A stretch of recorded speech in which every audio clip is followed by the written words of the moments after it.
మదనపల్లిలో అతిపెద్ద fashion world SR shopping mall మార్చి 8న హీరోయిన్ మీనాక్షి చౌదరిచే గ్రాండ్ ఓపెనింగ్ 3 లక్షల వెరైటీలు అతి తక్కువ ధరలు. ఓ పక్కన నేను ప్రతిదీ యుద్ధం ఆపా, లేకపోతే వాళ్ళు చచ్చిపోయేవాడు, వీళ్ళు చచ్చిపోయాడు, పాకిస్తాన్ ప్రెసిడెంట్ చచ్చిపోయేవాడు, నేనే యుద్ధం ఆపినా, నేను చాలా మంచోడిని, నాకు శాంతి బహుమతి ఇవ్వాలి అని మాట్లాడతాడు కదా ట్రంప్. మరి ఆయన ఎందుకు చేస్తున్నాడు ఇప్పుడు యుద్ధం? ఆయన చాలా దగ్గరగా ఉండి అటాక్ మొత్తం మానిటర్ చేసింది ఆయన. అదే మరి ఆపరేషన్ ఫ్యూరీ మొత్తం నా కనుసన్నల్లో జరిగిందని ఆయనే చెప్పాడు.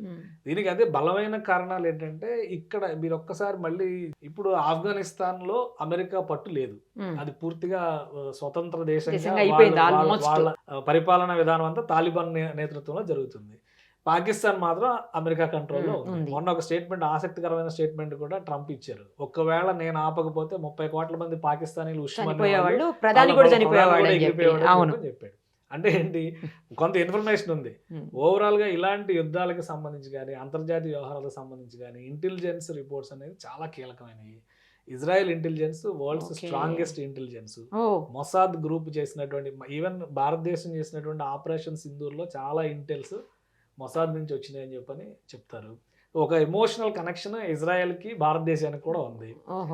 అటువంటి అండర్స్టాండింగ్స్ ఉన్న నేపథ్యంలో ఇరాన్ని కనుక అక్కడ నియంత్రించకపోతే పశ్చిమాసియాలో మళ్ళీ కంట్రోల్ తప్పుతుంది అనేటువంటి ఒక ఆలోచన అమెరికాకి చాలా బలంగా ఉంది.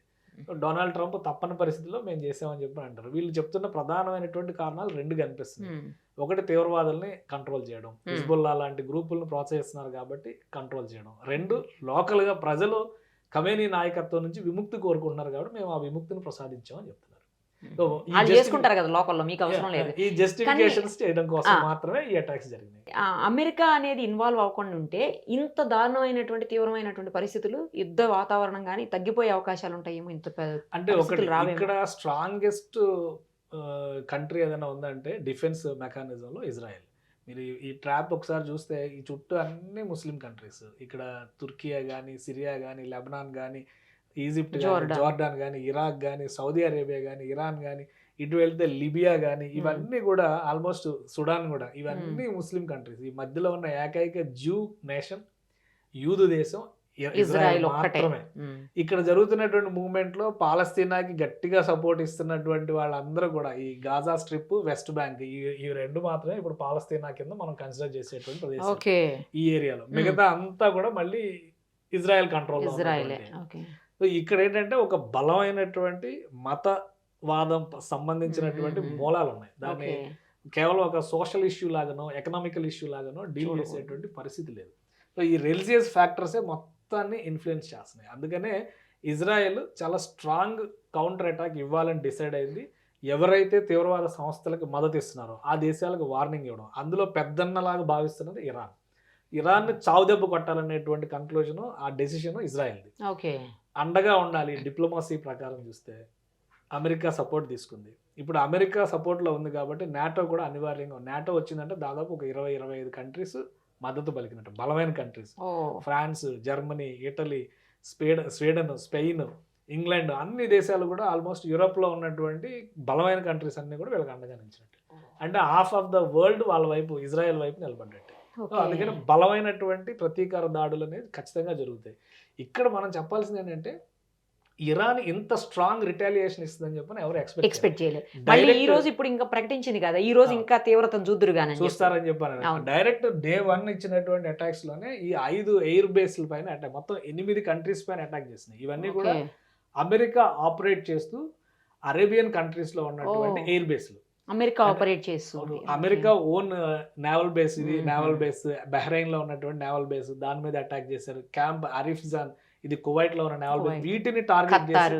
ఖతార్, అటు యుఏఈ. సో అది అమెరికాకి ఒక విధంగా చాలా స్ట్రాంగ్ వార్నింగ్ అన్నట్టు. ఎందుకంటే ఇప్పుడు ఉన్నటువంటి డిఫెన్స్ మెకానిజంలో మనం S-400తో ఎట్లయితే రక్షణ కవచాన్ని సృష్టించామో, అక్కడ ఐరన్ డోమ్ అని చెప్పిన ఇజ్రాయెల్ ఎట్లయితే వాళ్ళపైన వచ్చేటువంటి వెపన్స్ ని నిర్వీర్యం చేస్తుందో, కానీ వాటి అన్నిటిని బ్రేక్ చేసి ఇరాన్కి అంత టెక్నాలజీ లేదనుకున్నారు. అలాంటిది ఇరాన్ డైరెక్ట్ గా ఎయిర్ బేస్లను టార్గెట్ చేసింది. ఎయిర్ బేస్ల మీద డ్రోన్ అటాక్స్ చేయగలగడం అనేది ఇరాన్ ఖచ్చితంగా ఒక సక్సెస్ కింద మనం చెప్పాలి. దాదాపు 30-40 ప్లేసెస్ లో చేసింది. పైగా మీరు జాగ్రఫీ వైజ్ గా చూస్తే ఇరాన్కి, ఇజ్రాయెల్కి ఇంత డిస్టెన్స్ ఉంటే, ఇక్కడ టెల్ అవీవ్ అంటే ఇజ్రాయెల్ రాజధాని మీద డైరెక్ట్ గా ఇరాన్ అటాక్స్ చేయగలిగింది. సో ఇవి చాలా బలమైనటువంటి అటాక్స్ గా చూడాలి. అంటే కదా. ఆ రిటాలియేషన్ అవును. కూడా స్ట్రాంగ్ గా ఉన్నాడు. అంటే Strong ఇప్పుడు గానే. ఇరాన్ వెనక ఉన్న శక్తులు ఎవరు అనేది కూడా ప్రపంచం ఆసక్తిగా చూస్తున్నటువంటి అవును. అంశం. ఇంకోటి ఏంటంటే యుఏఈ అనేది ఒక యాజ్ ఎ నేషన్, ఇక్కడ ఎమిరేట్స్ మొత్తం కూడా ఒక 7 ఎమిరేట్స్ తో కాంబినేషన్ గా ఉన్నది UAE, United Arab UAE. Emirates. అందులో అబుదాబి ఒకటి, దుబాయ్ ఒకటి, ఇట్లా ఇవన్నీ కూడా ఈ ప్లేసెస్ సపరేట్ గా ఉన్నాయి. వీటిలో ఏంటంటే western life style, western investments, ఇండస్ట్రియలిస్టులు, వాళ్ళకి సంబంధించినటువంటి అనేక లావాదేవీలు అందులో ఉన్నాయి.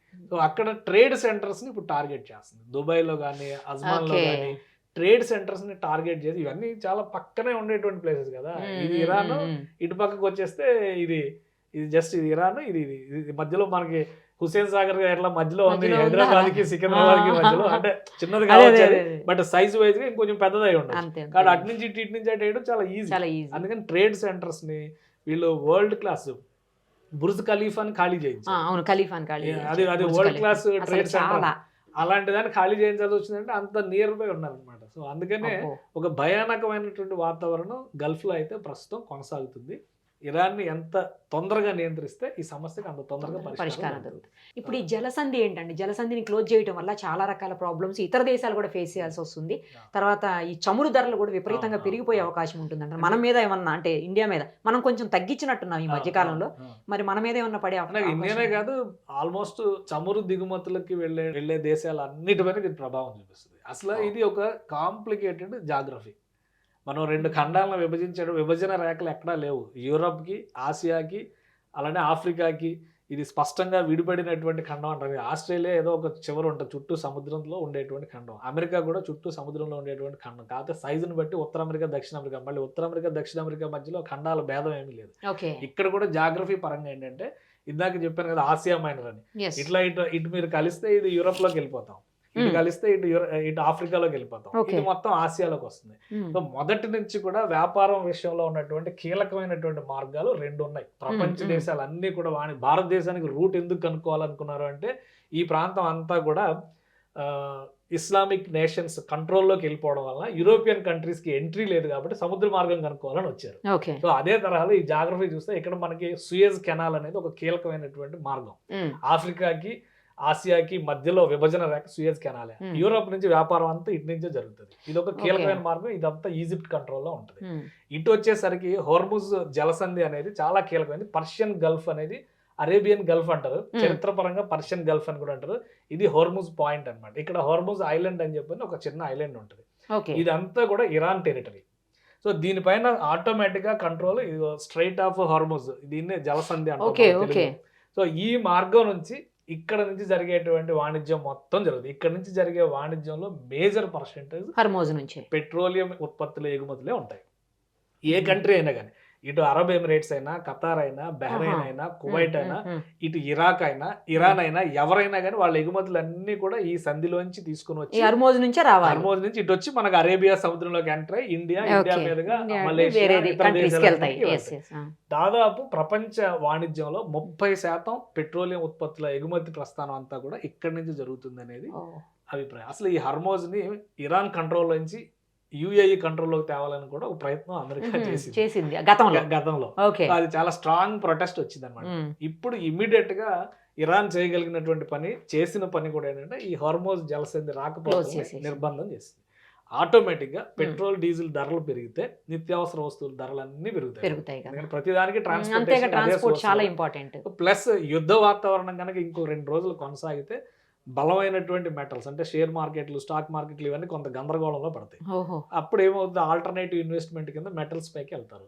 మళ్ళీ బంగారం, ఇవన్నీ మళ్ళీ పెరుగుతాయి. ఆల్రెడీ నిన్న యుద్ధం స్టార్ట్ అయింది, అటాక్ మొదలైందని చెప్పగానే దాదాపు 7,000 పెరిగింది. వెండి దాదాపు 30,000 పెరిగింది. అంటే జనవరి 27, 28 తేదీలో దాదాపు 4,25,000 రూపాయలు ఉంది కిలో వెండి. తర్వాత చాలా తగ్గి దాదాపు 2,50,000 దగ్గర ఆగింది. ఇప్పుడు 290కి మళ్ళీ రీచ్ అయింది. అంటే ఒక్క రోజులోనే. సో ఇదే రిజల్ట్ రాబోయేటువంటి రోజు, అంటే ఒక 2-3 రోజులు ఈ పరిస్థితి ఉంటే కనుక, పైగా 40 రోజుల సంతాప దినాల ఎఫెక్ట్ ఎక్కువగా ఉంటుంది. ఈ సంతాప దినాల సమయంలో ప్రతీకార చర్యకి పాల్పడే అవకాశం ఉంటుంది ఇరాన్. సో ఆ సమయంలో మళ్ళీ ఉద్రిక్తతలు పెరిగితే ఓ ఈ నిర్బంధం ఇంకొంతకాలం కొనసాగితే కొనసాగితే ఖచ్చితంగా అన్ని వస్తువులపైన ధరల ప్రభావం ఉంటుంది. అయితే సెంట్రల్ గవర్నమెంట్, ఇండియన్ గవర్నమెంట్ అయితే ఇండియన్ ఒక మాట మన చెప్పింది. ఇండియా మీద చెప్పండి ఫస్ట్. మోడీ గారు ఆల్రెడీ ఒక స్టేట్మెంట్ ఇచ్చారు. నిన్న జైశంకర్ గారు ఇరాన్ ఫారిన్ మినిస్టర్ తో మాట్లాడారు. ఫైనాన్స్ మినిస్టర్ చనిపోయాడు, వాళ్ళ ఫైనాన్స్ మినిస్టర్ చనిపోయారు నిన్న నిన్న అటాక్ లో. వాళ్ళ రక్షణ మంత్రి కూడా చనిపోయారు. ఓకే, సో అక్కడ చాలా కీలకమైనటువంటి నేతలందరూ నాయకులు చనిపోయారు. అయినా కానీ మేము ఉన్నాము, మానవతా దృక్పథంతో మేము సహకరిస్తామని ఒక వర్డ్ ఇచ్చారు మన వైపు. అలానే అమెరికాకి, ఇజ్రాయెల్కి శాంతి కోసం యుద్ధ విరమణ జరగాలి, చర్చల ద్వారా సమస్య పరిష్కారం కావాలని విజ్ఞప్తి చేశారు. సో ప్రభావం పడకుండా మేనేజ్ చేయడానికి మాక్సిమం ఒక 5 నుంచి 10 రోజులు ఉండొచ్చు.